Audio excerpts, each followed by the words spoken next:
صار اذا اوصل هاي الخبر لحبيبتي انه ليش عافتني، صار لي شهر عايفتني. صار لي شهر عايفتني، يوميا جاي اشرب بطل انام على راسي. والله ليش؟ لا صدق تحكي لو تشاف والله يعني تصير مخمور على مود حبيبتك. اي طبعا آه. اموت عليها. بس ماكو هيج حب، اكو. تشتغل تعبك كله نهايه اليوم تروح تشتري بيه بطل، اي من وراه. تصير مخمور تنام على الرصيف على مود تفكر بحبيبتك. اي نعم. زين ليش ما انت تفكر انه اللي ما يريدني ربح انا ما اريده خساره؟ ليش اذي نفسي؟ ما اقدر، صار لي 7 سنوات وياه. 7 سنوات ليش عافتك؟ عافتني من ورا. ماكو زادوا ملح مواقف من ورا شغله بسيطه. خنتها. لا ما خنتها.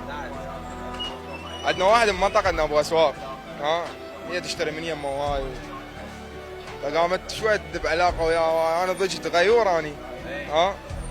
قلت له بعد هذا ابو الاسواق لا توصي له. هي عناد قامت توصل له توصل له توصل له. قوم ضربت له ابو الاسواق سكينتين. انت؟ اي نعم. اي ضربت. شنو ذنب الرجال؟